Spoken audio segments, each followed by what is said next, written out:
The S25 Ultra did not get a larger battery this time around. So that brings up the question, how is it going to compete with the ones that actually did get a larger battery this year? Stick with me in this video as I spend a day with the S25 Ultra and put it to the test to see if it lasts a full day or how far into the day it will last. There are a couple things I want to mention before getting started though. I do have an existing leaderboard and that's going to be cleared out because I'm going to be adding an extra task to my full day test. And that's going to be an hour of gaming. So in total it's going to be 1 hour of Netflix, 3 hours of YouTube, an hour of gaming, at least 30 photos and videos with at least 5 of them being videos, and an hour of Spotify. And then all of this is gonna be off of Wi-Fi. The second thing that I wanna go over is the settings that I use on this phone that can affect battery life. So one of them is gonna be that I have it in QHD instead of full HD, so that's extra pixels. The refresh rate is set to adaptive, so it's gonna be using 120 Hz when I'm moving or scrolling, and then it's gonna go down to 1 when it's not being used. The third thing is that I'm gonna be using the always on display with the wallpaper, so that's gonna drain some extra battery. So with these 3 settings, you can tell that I'm not gonna take it easy on the phone. And if you want to get extra battery life, you can actually adjust these to increase it. So with all that said, let's begin with my day, and that's starting at 8 AM per usual with these tests.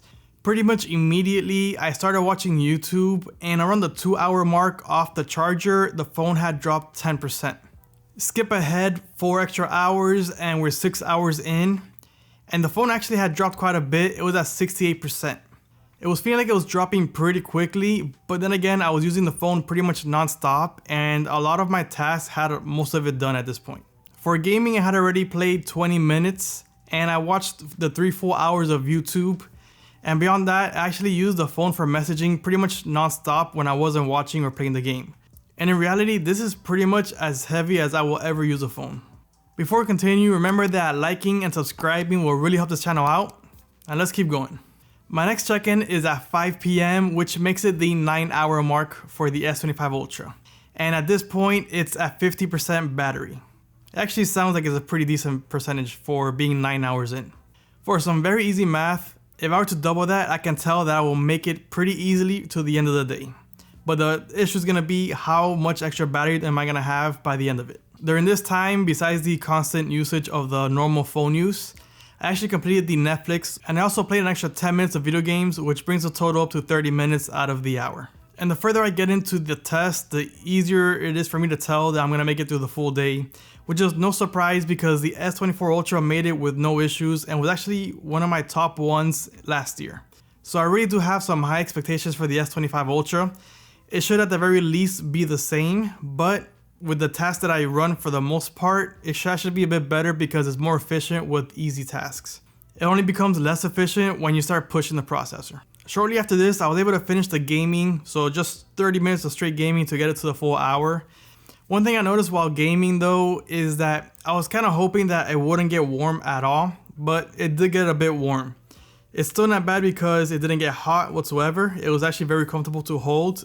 But given that it's a much more powerful processor, it has a much larger vapor chamber, and I wasn't playing a very intense game, I was hoping that it would just stay cool the whole time. But either way, the battery did good during this time. The temperature was actually very good. Just, I was hoping for more. And so it performed really well while playing the game. And right after I finished the full hour of the game, I went for a walk to, get outside and breathe some fresh air and touch some grass. And that's when I would use my Spotify. So I actually started my Spotify there and actually went to take some photos and videos as well.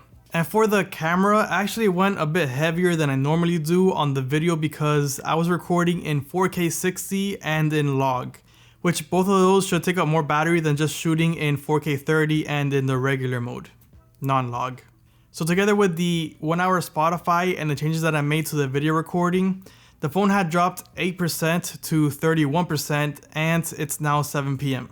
My next check-in is gonna be at 20%, and I chose this because I feel like this is the time when you're gonna decide whether you are gonna go to a charger, gonna put it into battery saver mode, or you feel confident you're gonna make it through the day so you don't make any changes whatsoever. But this is kind of the point where you start thinking about what you're gonna do next. The S25 Ultra reached 20% at 10:12 PM. So in my mind, there's only about an hour and a half left of the day. And so 20% is gonna easily last an hour and a half, especially since I have completed all of my tasks already, especially the heavier ones, which I did earlier in the day. And to give you a number of how much I use the phone, the screen on time was over 7 hours and 45 minutes at this point. And to me, that's a very good showing, especially given that it doesn't have a bigger battery. It's actually at 5,000 milliamp hours, so it's not changed from the previous generation. And now let's go over the final numbers, because I finished the day with 15% of battery remaining and a whopping 8 hours and 45 minutes of screen on time. It's a bit hard to compare it to the previous phones that I have on the leaderboard because I did make a change to the amount of tasks I'm completing for the test. But just by looking at the board, it's actually very similar to the S24 Ultra.